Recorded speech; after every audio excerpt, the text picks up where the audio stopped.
what's up? In this video, I'm going to show you how to make your text inverted like this in less than 10 steps. Yeah, so this is basically how your timeline is going to look. Then you're going to go to video because you want your footage on video number 1, and then you want your text on video number 2.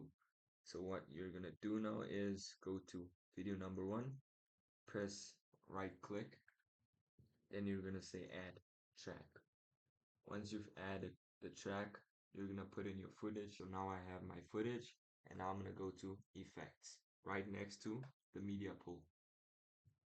So now I'm in effects, and what I'm gonna do is I'm gonna get text plus, put that over my footage. Now I have it right here. And then it's probably gonna look like this. No worries. You're gonna go into inspector. Press on the inspector while you've selected text. You're gonna put in your text. I'm just gonna put in my name. Now that I put in my name, I'm gonna make it a bit bigger. Go to size, make it bigger. I want a larger and bolder font. So I'm gonna go to fonts, and I'm just gonna get a bolder font.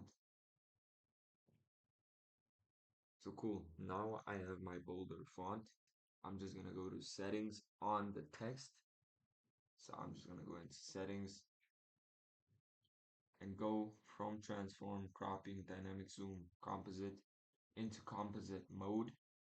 Then I'm gonna press on here, and then there's gonna be all these different options. I'm just gonna press on difference, and yeah, that's pretty much it.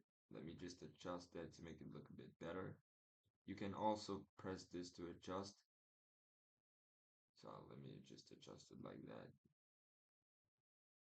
Cool. So yeah, that's how you make an inverted text in Davinci Resolve. If you found this video helpful, please subscribe and comment what video you would like to see me create next.